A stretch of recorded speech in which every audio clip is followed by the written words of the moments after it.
All right, what is going on, everybody? I'm going to do this. I'm doing the intro, I guess, in voiceover. Didn't really want to get the camera, and now that I'm listening, I can't talk. Listening, I didn't put sound on, so hopefully a nice lo-fi hip-hop beats will do. So this, I am practicing for qualifiers in this game, and this is Control Priest. Based on the data, Highlander Priest tends to do better. However, I don't have Alex Straza or Madame Lazul, cards that are rotating out in less than a month, and I'm not really too keen on crafting them. So we're going to play Control Priest, try and learn the ins and outs of that deck. And if you guys could leave a like and subscribe, keep up with the content I'm making, and I am putting out videos every Tuesday, Thursday, and Friday, a la the new banner, as well as getting competitive in Hearthstone, which should come out most Tuesdays. Any weekends that are tournaments, or I play in a tournament, or I feel like I have content related to that to put out. But turn 2, we tempoed out the Cyclic Veilweaver for a few reasons. I think that this might be Spell Damage Mage, so I want to kind of contest what they do and put some pressure on them. The Ancient Mysteries makes me think that it is Secret Mage, which, again, I do want to contest, and I also have a Raised Dead in hand, so if the Sethic dies, it's not the worst thing in the world. We're not going to play a spell yet. I want to kind of feel out the waters, and if it's Counterspell, I'd like to keep a Renew, I'd like to keep the Draw from Insight, and I can't play Raised Dead because no minions have died yet. I am drinking my pre-workout right now, so I am sorry if you hear drinking sounds. So, the Inconspicuous Rider, Inconspicuous, I can't talk. This kind of continues to tell me that this might be a Secret Mage. So we're going to take a trade there. And we're going to test for some secrets now that we have the second Renew. So that triggers their Counterspell. And we're not going to attack face this turn. We already know it's not Flame Ward.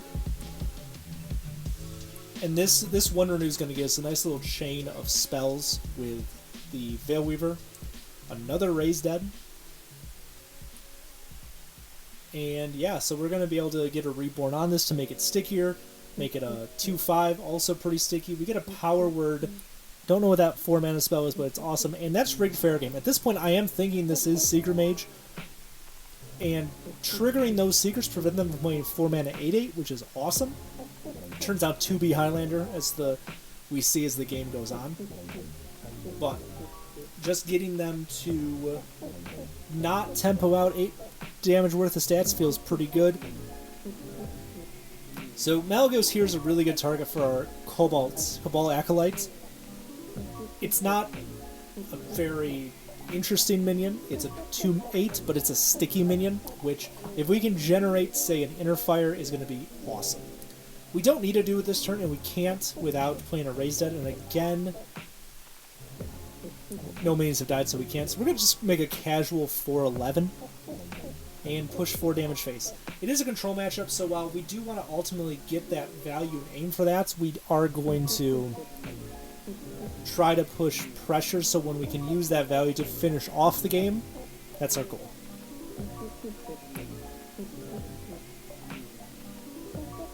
Ring Toss is a little scary, especially Corrupted. 2 secrets to play around, and no way to play this Raised Dead to test kind of feels bad. Also, I haven't watched this game since yesterday. I do apologize. So if I'm kind of slow on what's going on, that's why. But he freezes our minion, which kind of tells me that it isn't a Vaporize, and we can check for some stuff with a really cheap Draconic Studies. Out of these 3, it is the lowest impact spell in my opinion, is the Draconic Studies to lose.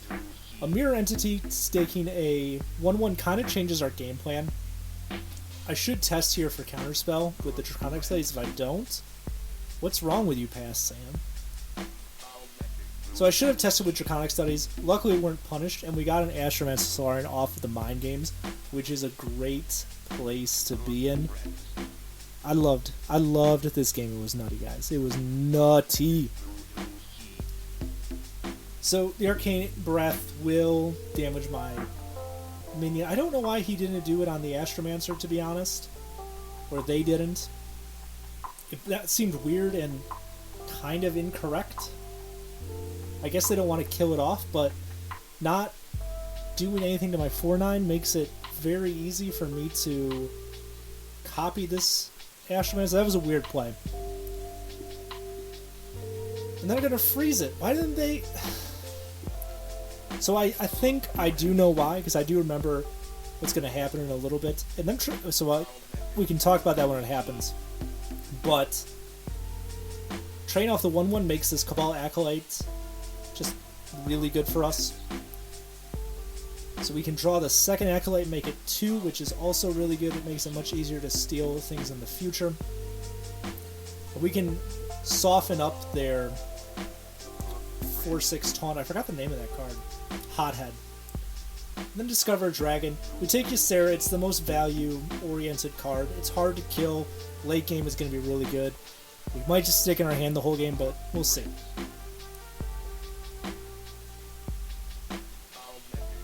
Our board is pretty hard for him to deal with.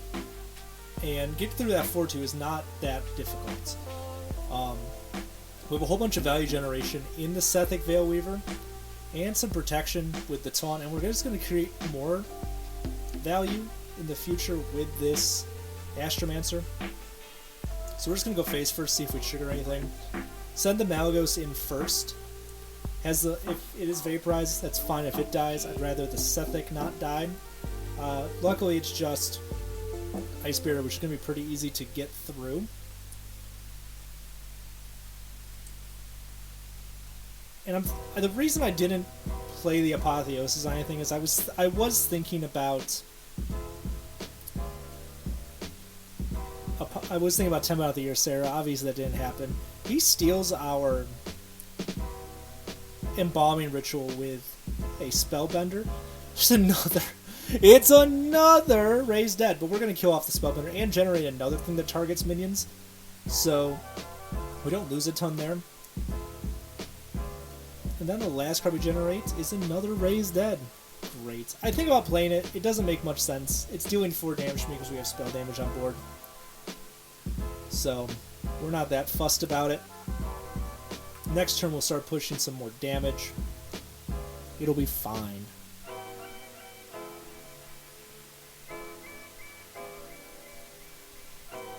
It's a good pre-workout. It's sour. It's kind of... Makes me go, whew. I'm just trying to kill time. Don't make fun of me. They're going to play the Sticky Finger here. Pretty low impact tempo play. In all honesty, I can ignore it. I think I do take a value trade, though. And whether that was correct or not remains to be seen. We're going to ping face for 1. That was a pretty slow turn, which tells me their hand's kind of heavy. So we're gonna... Now we're not playing the Ysera yet past Sam. We've decided that's not going to come down this turn. But we're going to play a second Cleric of Scales. Discover a spell in our deck. And I think we take the Draconic Studies again to make more value throughout this game. The Evasive Feywing is probably the best one here. We never want to really discard our hand. Unless it's just Raised Deads, I guess. And I'm going to spread out the buffs, some onto the Malygos, so it works a little better, and that is a really good card, Gift of Luminescence. I do think for a second that we are going to put it on the Veilweaver and just generate a ton of value, but in reality, the Astromancer is aggressive value. It's value we want to kind of continually have throughout the game, not just right now. So this turn is really important for us. That Watcher waking up is going to make the next turn very pivotal. Them playing the Frost Nova here and going into 10 mana tells me that the Amazing Reno is probably going to come down. If the Amazing Reno comes down, that means the Astromancers Death Rattles do not activate. So luckily, we do have the Pyromancer in our hand to kill off our Astromancers. That's the word. And the 0 mana Silence also is really nice. It lets us push 3 damage, get an activation on the Pyro, and doesn't force us to hurt ourselves for a lot of damage. I think it'd be a total of 9 damage with the raised ends. And if we want to, we can play the second one again. It would just die. It would just get poofed. It would disappear. So we're going to look for the Insight. We can dump some cards from our hand and corrupt the Insight also. So we'll do that. And discount a Solarian Prime. They're at 10 mana. We're in a really good spot, even though this board is going to be going away.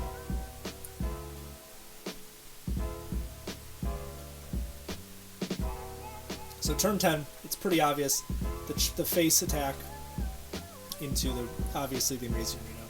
I don't think there was, I think that was a huge brain play, Galaxy Brain level play. And we're going to go into a Solarian Prime. It will get a little laggy here, guys. I do apologize. Deck Tracker tends to slow down my computer because I have a piece of garbage computer. So, I do apologize. But he gets a Yogg Box, and this Yogg Box is the rudest Yogg Box I have ever seen.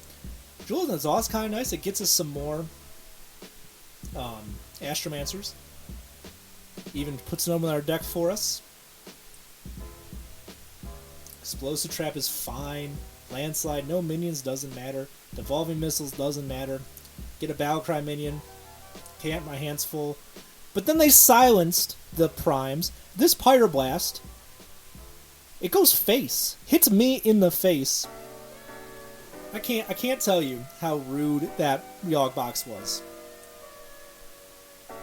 Then the combustion. That was a weird way to say combustion.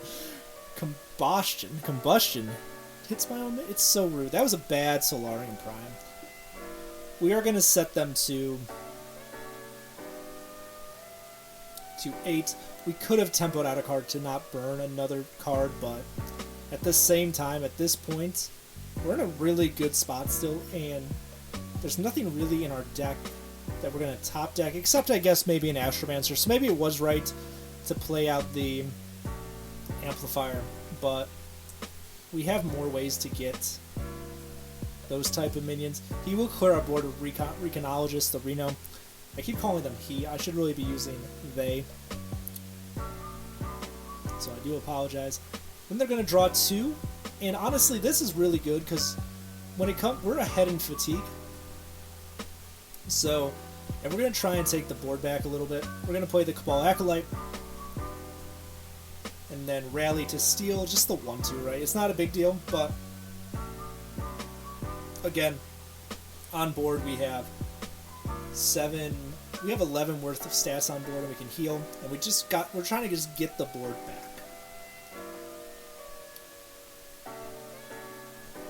But this game is a fiesta, as you're about to see.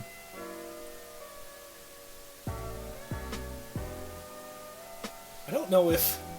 How would Amplifier... I just saw the card. It's the text on Amplifier says your hero power deals 2 more damage. How would that work with the Priest? Would it just heal for 0? Would it just deal neutral? But there's the Kalagos. Kalagos is going to make a free Yogg Box. Here we go again. Don't heal face. Thank you. And again, this is going to get them into fatigue, and it burns their Astromancer and their Zephrys.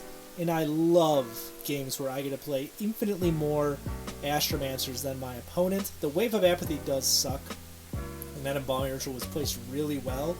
And an Arbor up. But a Door of Manifestation hits us, and we do have 6 damage on the board. So it is not unlikely that we could get damage if lethal if they just go face here. And then trigger the Explosive Trap. There is a case to be made for playing Murazan here also. I don't think you need to, and we don't need to because we do have the Wave of Apathy in our hand, which will prevent them from getting lethal. It's kind of like a freeze light. So we can just do that. We should probably play the Astromancer, I keep saying the Amplifier, because it is just, again, a minion to play. There's really no reason not to play a pretty well-statted minion, especially when we have 7 mana left. So probably should have played that. And then they get Dr. Boom's Scheme. Can you believe it? Like, they'll be left alive at 1 now if they just go face and everything. I don't think they can actually get through anyways, because their minions won't... Yeah, their minions do not have enough attack to get through Taunt, but that Rolling Fireball is going to clear up a lot of our board.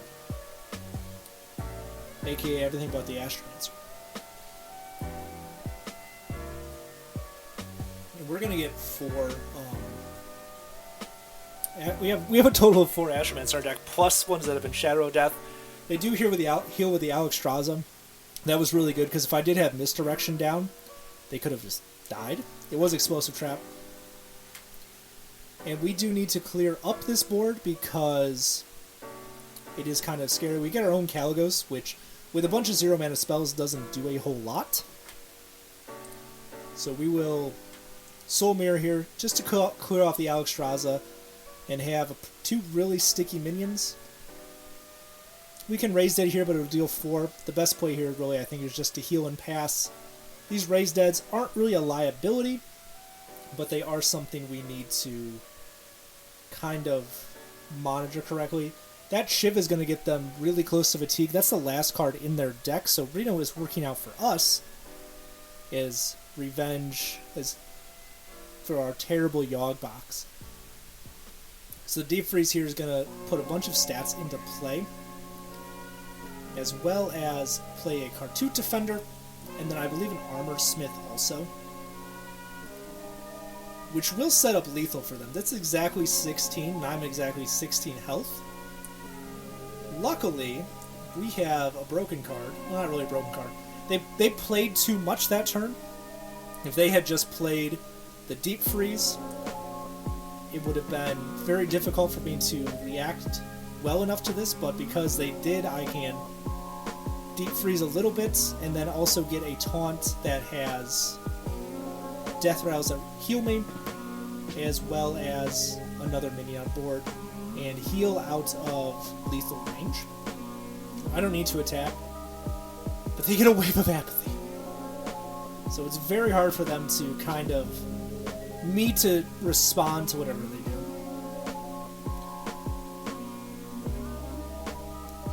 So in the moment, they're about to play, I believe, Devolving Missiles.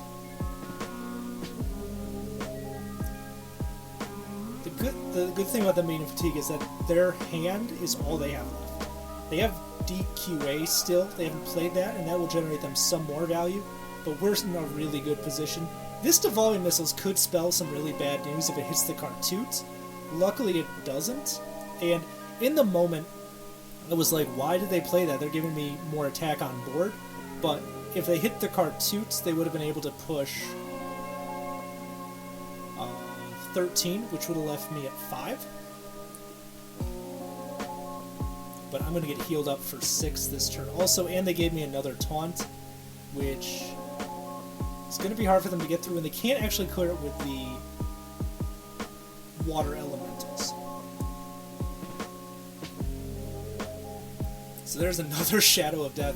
And we get the Hysteria, which is free, which is going to make this turn really, really good.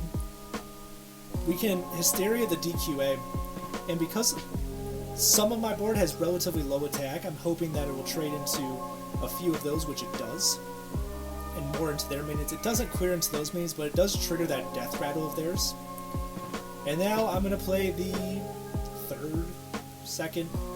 Play a lot of Solarians this game. I'm going to play another one. This one's much better. It gets Vaporize, which is nice. Arcane Explosions, which clears up most of their board. Flame Ward will clear it up even better. But we get the best clear and a 7 damage Flame Strike. And we can push for 5 this turn. I missed the 4 damage because I'm sometimes not smart. They do clear some of my board with that Hellfire.